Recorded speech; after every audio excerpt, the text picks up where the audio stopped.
دو فرشتے لوط علیہ السلام کے پاس جب آئے ہیں ابراہیم علیہ السلام سے ہو کر، قوم نے دیکھا کہ لوط علیہ السلام کے پاس دو مہمان آئے، بڑے خوبصورت لڑکوں کی صورت میں آئے۔ قوم بڑی خوش ہوئی، وہ امرت پرستی کے جرم میں مبتلا تھی، اس گناہ میں گرفتار تھی۔ وہ گناہ کی دھرتی پہ اس سے پہلے کسی انسان نے یہ کبھی گناہ نہیں کیا تھا، وہ گناہ کرنے والے تھے، وہ گناہ کی جس کا ارتکاب ہو تو فرشتے فوراً آسمان کو اٹھ جاتے ہیں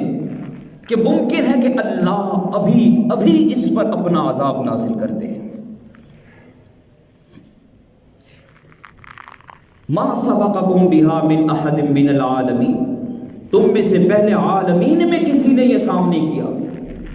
تم اپنی خواہش اور اپنی شہوت کو مردوں کے ساتھ پورا کر رہے ہو۔ قوم نے دیکھا، وہ بڑے خوش ہوئے، کہا کہ یہ تو دو لڑکے آئے ہیں، اور لوط علیہ السلام سے کہا کہ ان کو ہمارے حوالے کرو۔ لوط علیہ السلام بڑے پریشان ہوئے اور قوم کو سمجھانے لگے، اہؤلاء بناتی ہن اطہر لکم، کہا کہ یہ جو میری بیٹیاں ہیں یہ تمہارے لیے بڑی پاکیزہ ہیں۔ نبی کی حیثیت قوم میں باپ کی طرح ہوتی ہے، اور ساری قوم کی بیٹیاں نبی کی بیٹیاں ہوتی ہیں۔ کہا کہ یہ جو تمہاری بیویاں میری بیٹیاں ہیں یہ تمہارے لیے بڑی پاکیزہ ہیں۔ قوم نے کہا کہ اے نوح، آپ جانتے ہیں کہ ہمیں ان میں کوئی دلچسپی نہیں ہے، آپ مہمانوں کو ہمارے حوالے کریں۔ لوط علیہ السلام نے جب دیکھا کہ یہ اس ضد پر اترے ہیں، کہا الیس منکم رجل رشید، بے بسی کے عالم میں کہا کہ کیا تم میں سے ایک بھی کوئی سمجھدار بندہ نہیں؟ اے کاش کہ کوئی تو میرا معاون ہوتا۔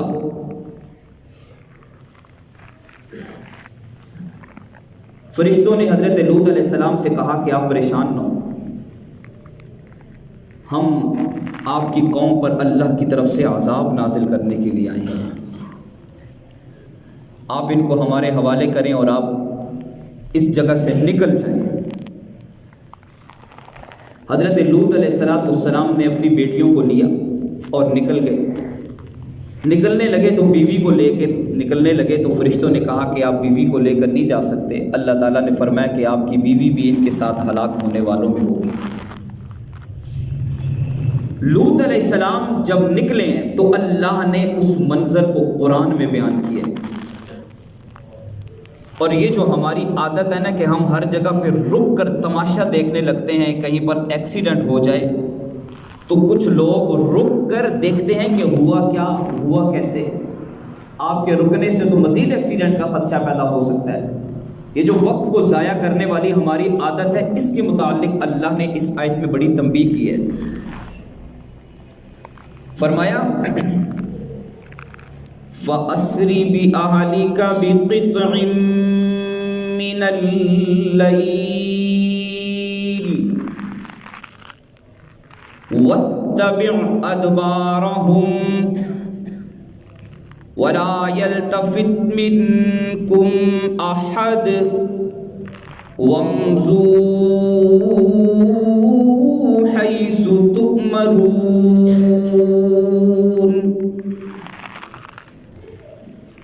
اے ہمارے پیغمبر لوط، فَأَسْرِ بِأَهْلِكَ بِقِطْعٍ مِّنَ اللَّيْلِ، رات کے اندھیرے میں ان ایمان والیوں کو لے کر آپ نکل جائیے اس بستی سے۔ وَاتَّبِعْ أَدْبَارَهُمْ، اور اے ہمارے پیغمبر آپ نے ان کے پیچھے پیچھے چلنا ہے۔ وَلَا يَلْتَفِتْ مِنْكُمْ أَحَدٌ، اور ہاں آپ کو یاد رہے، آپ کی امت کو، آپ کی قوم کو، بچ جانے والوں کو ہمارا یہ حکم یاد رہنا چاہیے۔ وَلَا یلتفت منکم احد، ان میں سے کسی ایک کو بھی پیچھے مڑ کر دیکھنے کی اجازت نہیں ہے۔ تصور میں کچھ لمحوں میں تصور میں جائیے نا، اگر ہم حضرت لوط علیہ السلام کی بستی میں ہوتے اور ہمیں بتایا جاتا کہ آج کا یہ وقت آپ کا اس دھرتی پہ اس بستی میں آخری وقت ہے، آج کے بعد آپ نے اپنے پیاروں سے ہمیشہ کے لیے جدا ہو جانا ہے، وہ جن کے ساتھ زندگی کی صبح گزری، شام گزری، وہ جن کے ساتھ راتوں کی محفلیں ہوا کرتی تھی، آج وہ سب تباہ ہو جائیں گے۔ صبح کا سورج ان پر اللہ کا قہر برسائے گا، قیامت تک کے لیے یہ نشان عبرت بن جائیں گے۔ ان گلیوں سے جہاں پر آپ کی زندگی گزری، ہمیشہ کے لیے چھوڑ کر یہاں سے آپ چلے جائیے، آپ محفوظ ہیں، آپ سیف ہیں، لیکن آپ کے دوست، آپ کے رشتہ دار، آپ کے بھائی، آپ کی قوم والے، اللہ انہیں عذاب دینے والا ہے، اور آپ کو یہ بتایا جائے کہ وَلَا يَلْتَفِتْ مِنْكُمْ أَحَدٌ وَامْضُوا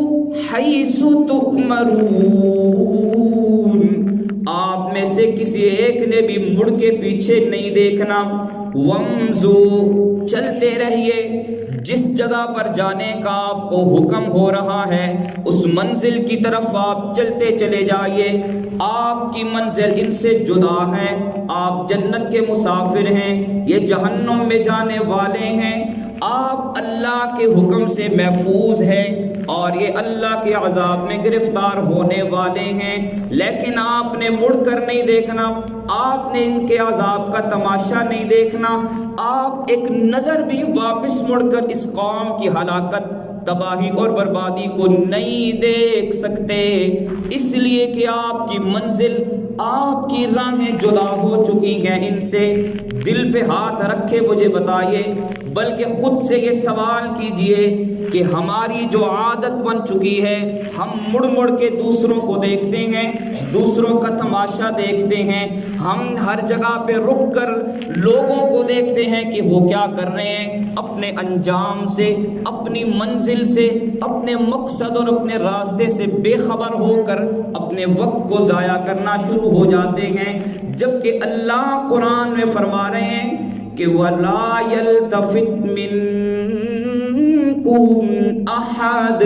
ان ایمان والوں میں سے کسی ایک کو بھی اجازت نہیں کہ وہ مڑ کے پیچھے دیکھے،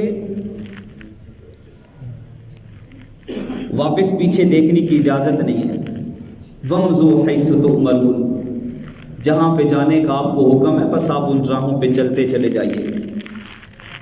انہیں ہم نشان عبرت بنائیں گے، انہیں ہم اپنے عذاب سے دوچار کریں گے۔ پھر اللہ نے اس بستی کو اٹھایا، ان پہ پتھروں کی بارش ہوئی، اس بستی کو زمین پر پٹخ دیا، اللہ نے ان پر 3 عذاب برسائے، قیامت تک کے لیے نشان عبرت بنا دیا، دھرتی کے اس حصے کو زمین پہ دھسا دیا، وہ ان کا انجام تھا۔ لیکن ایمان والوں کو یہ حکم دیا کہ آپ نے مڑ کر اس قوم کو نہیں دیکھنا، آپ نے اپنی منزل کی طرف سفر کرنا ہے۔ جب آپ کو پتہ ہے کہ آپ کا راستہ کچھ اور ہے، آپ کو معلوم ہے کہ آپ ایک صحیح مقصد کی طرف سفر کر رہے ہیں، آپ کو علم ہے کہ آپ کی منزل جدا ہے، اس راستے میں جتنی بھی رکاوٹیں آئیں، دائیں اور بائیں سے جتنی بھی آوازیں اٹھیں، آپ کو روکنے کے لیے قرآن کہتا ہے کہ آپ نے ان آوازوں کی طرف دھیان نہیں دینا، آپ نے مڑ کے نہیں دیکھنا کہ کون کہہ رہا ہے، کیا کہہ رہا ہے، آپ کے راستے میں کیا رکاوٹیں ڈالی جا رہی ہیں، دیکھنا نہیں، پرواہ نہیں کرنی، اپنے منزل کی طرف سفر کرنا ہے، آپ کو اللہ آپ کی منزل پر پہنچائے گا۔ اور اگر آپ مڑ کر دیکھنے لگے، لوگوں کی طرف دیکھنے لگے کہ وہ کیا کہہ رہے ہیں، آپ کے متعلق رائے کیا قائم کرتے ہیں، آپ کے راستے کو روکا کیسے جا رہا ہے، آپ ایک کامیابی کی طرف سفر کر رہے ہیں، آپ نے دائیں اور بائیں سے اٹھنے والی آوازوں کی طرف دھیان دینا شروع کر دیا۔ فطرت کا یہ قانون اور اصول ہے کہ وہ الیس للانسان الا ما سعی، انسان کو ملے گا وہی کچھ جس کی وہ کوشش کرے گا۔ آپ نے کوشش چھوڑ دی، لوگوں کی آوازوں کو خاموش کرنا شروع کر دیا، اللہ آپ کو آپ کی منزل سے محروم کر دیں گے۔ فضولیات میں وقت برباد کرتے ہیں، خدا بلائے تو نہیں آتے، موبائل میں لگے رہتے ہیں، فیس بک پر، واٹس ایپ پر، یوٹیوب پر ٹائم ضائع کرنے کے لیے بہت وقت ہے۔ اور اللہ اگر 5 مرتبہ بلائے حی علی الصلاۃ حی علی الفلاح، 95% لوگ نماز کے لیے مسجد میں نہیں آتے۔ اللہ اپنی ضرورت کے لیے تو نہیں بلا رہا، اللہ مجھے اور آپ کو ہمیں عطا کرنے کے لیے بلا رہا ہے۔ اور اذان کی آواز بلند ہوتی ہے، آپ نہیں جانتے کہ شاید سپیکر سے سننے والی اذان اللہ اکبر کی صدا ہو سکتا ہے تیرے کانوں میں آج آخری مرتبہ پڑ رہی ہو۔